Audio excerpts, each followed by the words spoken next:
beaucoup d'actualités à traiter avec le conflit États-Unis-Israël versus Iran. Mais aujourd'hui, j'ai décidé de vous parler des États de l'AES, donc les États de l'Alliance des États du Sahel. Voilà, c'est comme ça. Donc cette confédération de 3 pays d'Afrique de l'Ouest qui ont quitté donc la CEDEAO pour consolider leur souveraineté. Alors, les infos, c'est quoi? C'est que l'AES, vous savez, ils ont eu bien sûr, des soucis avec la France qui empiètent sur leur souveraineté. Et ils ont également eu, au temps de Joe Biden, des soucis également, donc des ruptures diplomatiques, hein, comme on dit, avec les États-Unis d'Amérique. D'accord? Au temps de Joe Biden. Et maintenant, avec Trump, bon, quand il est venu, vous savez, il y a ces listes noires là pour les voyages et tout. Donc, il avait mis, je pense qu'il avait mis le Burkina, si je ne me trompe pas. En tout cas, il y avait aussi des soucis de ce côté-là. Il était venu un petit peu, voilà, avec la force et tout. Mais là, apparemment, Donald Trump, il s'est calmé.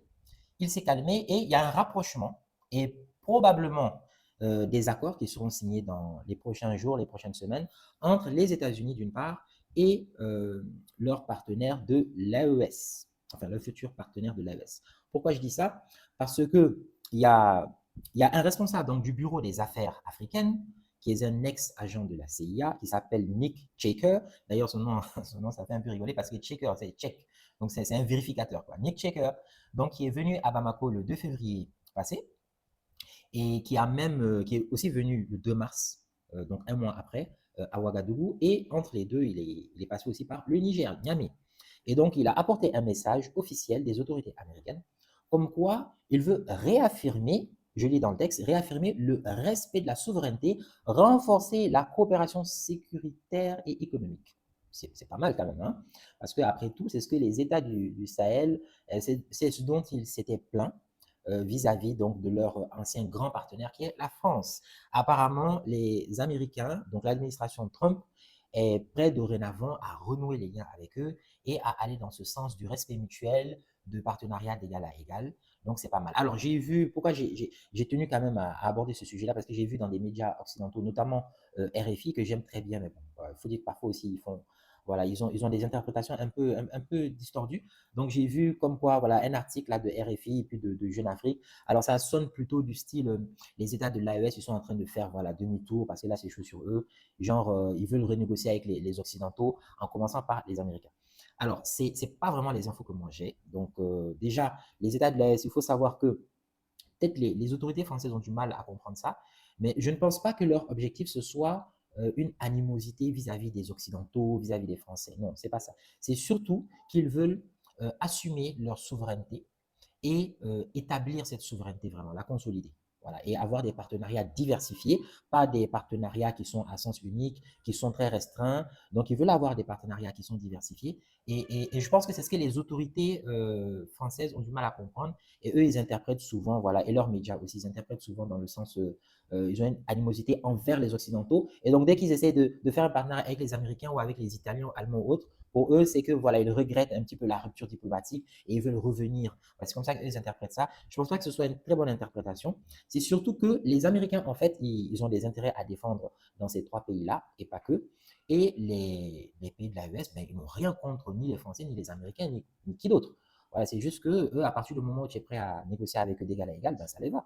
Ça les va. De toutes les façons, les Américains, c'est la première puissance économique mondiale et plus que ça même d'ailleurs, aussi sur le plan militaire et tout, avec la sécurité pour le Sahel. Donc, ils ont des choses à apporter, bien sûr, à ces États-là. Et donc, à partir du moment où ça se fait dans la bonne approche, ben, pas de souci. Donc, du coup, alors, Nick Checker, il n'a pas juste dit ce type de discours-là, voilà, qui sont des discours rassurants. Il a aussi parlé de levée des sanctions contre le ministre malien de la Défense. D'ailleurs, ça a été fait en fin février, passé le 25 février. Donc, le ministre de la Défense malien, on a levé les sanctions contre lui. Il a aussi évoqué pour le Burkina Faso, donc de signer un mémo d'entente dans le secteur de la santé d'une valeur de 147 millions de dollars sur 5 ans. C'est du concret, c'est du concret. Donc, il y a cet isolement-là qui avait été entamé par l'administration Biden contre les États de l'AES. Et Trump, il change là d'approche. Voilà, il faut dire que lui c'est plutôt les menaces, l'humiliation. Mais là, quand même, c'est bien, c'est bien. Là, quand même, on voit déjà avec l'Iran, civilisation multimillénaires, hein, euh, grande civilisation et tout, il essaye de les humilier, de les marcher dessus et tout, et bon, ça marche pas très bien. Et ben si pour des États quand même comme les États de l'AES, ils changent d'approche et ils se rendent compte qu'il faut aussi les respecter et tout, ben c'est très bien, c'est un bon premier pas, n'est-ce pas? C'est un bon premier pas. Donc du coup, il y a il y a l'Africom, il y a l'Africom toujours par rapport à cette nouvelle approche-là et ces potentiels partenariats avec les États-Unis, entre les États-Unis et l'AES. Donc il y a l'Africom qui, là aussi en décembre passé, toujours avec le même émissaire, la Nick Checker, donc, ils ont décidé de partager donc, du renseignement ciblé, une approche plus solide, notamment pour la sécurité régionale, et puis des discussions pour la reprise d'une base de drones au Mali, hein, à Agadez, qui avait été évacuée en 2024. Donc, les Américains, ils veulent reprendre cette base-là. Voilà, business as usual, n'est-ce pas, comme on dit. Donc, du coup, les États de l'AES en face, notamment avec le président Traoré au Burkina, donc lui, il a dit à Checker, l'émissaire, donc nos pays, voilà, je lis dans le texte, hein, nos pays ne sont pas des espaces qui n'attendent qu'à être assistés, c'est bien dit. Donc Checker reconnaît les incompréhensions du passé et il emploie des formules inédites, hein, comme par exemple partenariat d'égal à égal. Ah, ça sonne bien, partenariat d'égal à égal. Hein. Qu'est-ce que vous en pensez? C'est top, hein? Ah, ça fait plaisir, ça fait chaud au cœur. On espère que ça sera concret et que cette fois-ci, c'est pour de vrai. Donc, les domaines convenus, lutte antiterroriste, hein, levée et suspension des exports, des équipements militaires, les échanges commerciaux accrus, ainsi de suite. Voilà. Donc, il faut savoir que l'AES aussi, si les Américains font un pas comme ça vers eux, c'est pas par hasard. Hein, c'est parce que les États de l'AES, depuis 2023, ils n'ont pas chômé, ils ont quand même eu des acquis, de gros progrès à saluer, surtout lorsqu'on voilà, on se fait prendre un embargo par ces alliés régionaux de la CEDEAO, on se fait prendre aussi des sanctions contre vis-à-vis des États-Unis qui nous sanctionnent, la France, tout ça. Donc, c'est quand même, ils ont su résister et ils ont fait plus que résister. Par exemple, il y a le passeport commun depuis janvier 2025, donc un passeport commun entre les trois États, en plus biométrique. Il y a la force militaire aussi qui est unifiée, qui a été lancée à Bamako en décembre 2025, avec un commandement central qui est basé à Niamey, au Niger, la capitale. Il y a la neutralisation aussi qui a été confirmée de plusieurs chefs terroristes. Et il y a eu la création de la Banque confédérale, la BCID, hein, AES. Donc, eux, ils ont 500 milliards de francs CFA de fonds communs, qui est à peu près 900 millions de dollars, et 5% de recettes fiscales. Vous savez, c'est comme l'Union européenne, hein, vous connaissez, on dit on peut pas, on doit financer, ou bien à l'OTAN, pardon, on dit on doit financer le budget pour l'armée à hauteur de 5% du PIB. Donc, eux, ou bien quand c'est le déficit dans l'Union européenne, on dit que ça ne doit pas être supérieur à 2%, à 3%, à 5%. Voilà. Donc, eux, ils ont fait leur version avec, qui est très intelligente. Ils ont dit 5% des recettes fiscales pour chaque État. Donc, chaque État doit avoir au moins 5% de recettes fiscales. Et c'est avec ça qu'ils arrivent donc à constituer ces fonds communs-là. D'accord, pour la Banque confédérale, BCID. Et ils ont aussi une feuille de route pour l'an 2 qui a été validée en février 2026 passé, là, avec trois piliers. Donc, les trois piliers, la défense, la diplomatie et le développement. D'accord, c'est ce qu'il faut, hein, c'est ce qu'il faut. Et il y a aussi un code minier réformé jusqu'à 50% des revenus miniers. C'est-à-dire que chaque État, quand ils commercent leurs ressources minières, ils doivent avoir au moins 50% des revenus. Ça nous sauve des 5%, 10%, 15% maximum là qu'on entendait il y a quelques années. C'est horrible à entendre ces genre de choses-là. Et puis voilà. Et puis il y a Barrick Gold au Mali qui a été forcé de renégocier avec une augmentation de 50 milliards supplémentaires. Il y a Orano, hein, l'un des numéros 1 français de l'uranium, du nucléaire au Niger. On lui a retiré son permis pour l'uranium. Et il y a Sarama aussi au Burkina, à qui on a annulé la licence. D'accord.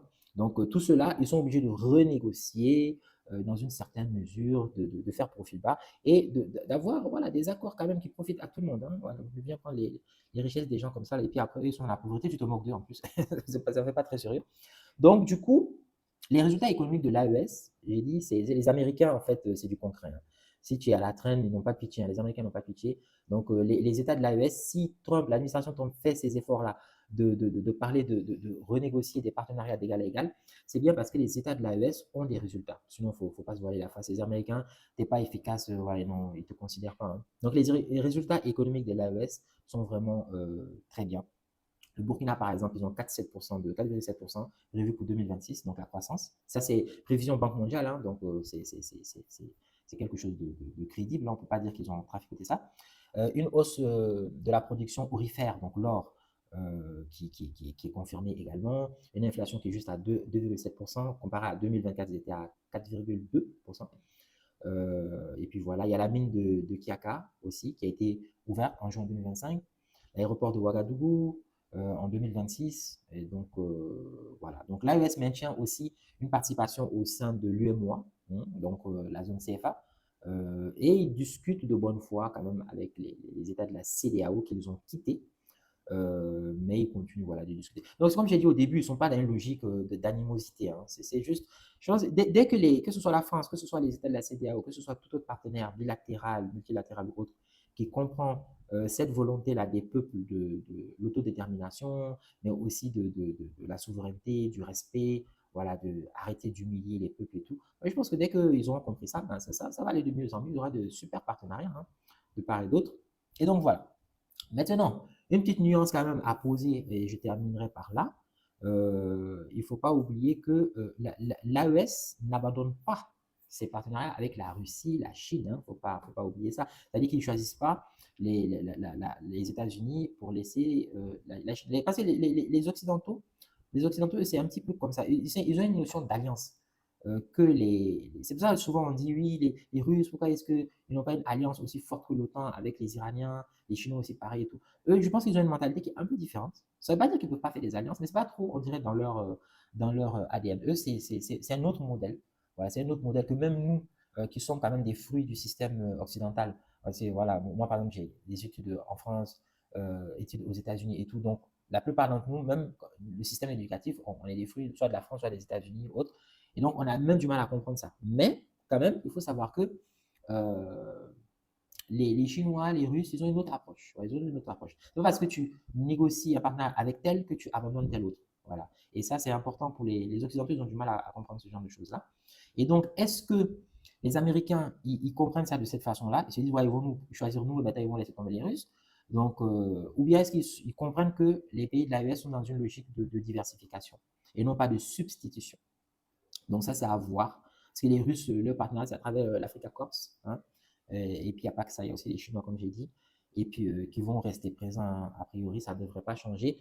Donc, est-ce que Washington, en fait, ils acceptent cette approche-là, ce deal-là, ou bien est-ce que, genre partenaire parmi d'autres, ou bien est-ce que c'est le partenariat exclusif qu'ils prônent et qu'ils espèrent? Donc, ça, c'est à voir. Dis-moi ce que tu en penses en commentaire, ce que vous en pensez tous d'ailleurs, en commentaire. Et puis, je vous reviens très vite. Comme j'ai dit, il y a beaucoup d'actualités à traiter. Je voulais quand même parler aussi des États de l'AES par rapport à la géopolitique internationale. Donc, je reviens avec d'autres actualités. N'oublie pas, like, partage. C'est une toute nouvelle chaîne. Ici, je te parle d'intelligence artificielle, d'entrepreneuriat et de géopolitique. Trois thématiques interconnectées.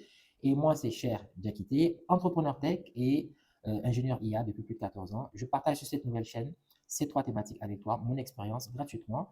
Je vais t'apporter beaucoup de valeur, je pense. Et il y a aussi mon associé, mon épouse, Meima, qui va également partager des pépites avec toi. Donc, partage, like, n'oublie pas, abonne-toi, très important, active la cloche, donne-nous de la motivation pour avoir le courage aussi de continuer à publier des contenus de qualité avec vous tous. Allez, on se dit à très bientôt. Ciao.